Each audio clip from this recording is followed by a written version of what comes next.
Tonight, the I-Team exposes how some Houston Vice cops behave at Treasures, the largest strip club in town. Was it crime fighting or just having a good time? Investigative reporter Jeremy Rogowski is here with what he's uncovered. Well, Lisa and Greg, both the city of Houston and Harris County call it a magnet for crime, and they're fighting it in court.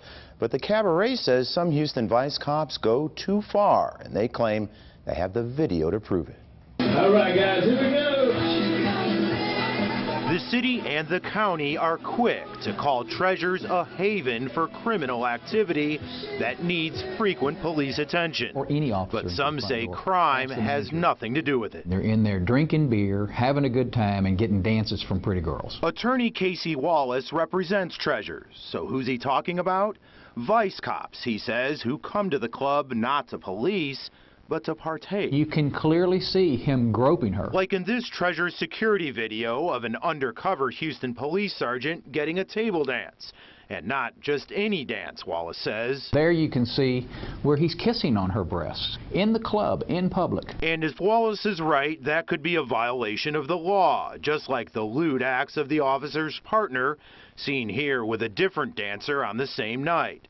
In fact, during their so-called investigation, the two cops, over 2 days, bought booze and table dances, all totaling $850 of taxpayer money. And the reason for all of it? Quote, in order to keep from looking suspicious.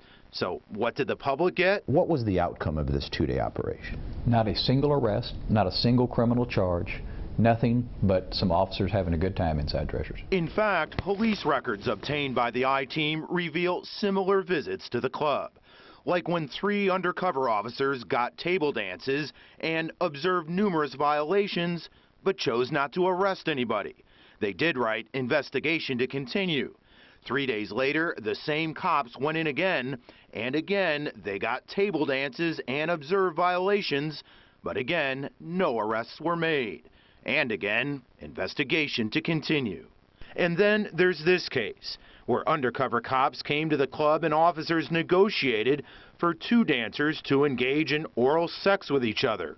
But instead of arresting them immediately, the cops observed the suspects doing the sex act and waited for it to be completed. Is that really where we need our city resources spent? Wallace says it all adds up to targeted harassment. 170 officers have been investigating Treasures for the last 3 years. 170 officers have not investigated any of the other clubs in Houston. But here's the thing. When the I-Team checked court records, we found that 3 out of every 4 prostitution cases at Treasures are dismissed. And yet, it is the biggest whorehouse in Texas. That's how the Harris County Attorney's Office calls it. It recently joined City of Houston's attorneys who've been battling Treasures for years in court, calling the club a public nuisance. But we pointed out, when prostitution cases were filed, a significant number of them were dismissed. Whatever the facts are, yeah, I believe that's the case, but yes. But yet you still call it the biggest credit card whorehouse. It is, it certainly is. Confused?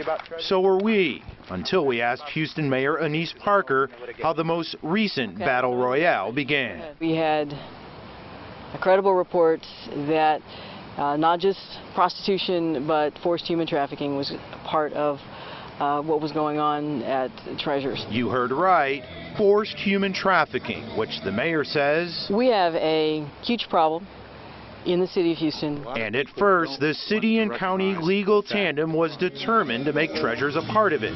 The only problem?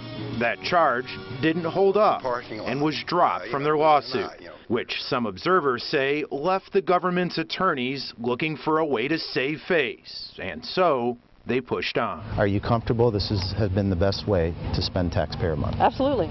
You are? I am. Now back to those Vice cops you saw in the videos. HPD insists nothing illegal happened, but even so, it did transfer them out of the Vice Division for not following policy. HPD says it has since revised its guidelines to ensure the behavior of its officers is appropriate. And meantime, Lisa and Greg, we wanted to know how much this whole legal battle is costing taxpayers, but so far the city nor the county have come up with any real numbers. Well, were we able to find out how much the Vice units were spending on other visits? Yeah, we saw the $850 on that one tab. We checked some other records. It really is all over the place, from a few dollars all the way up to $1,500 tab just for one night. Wow.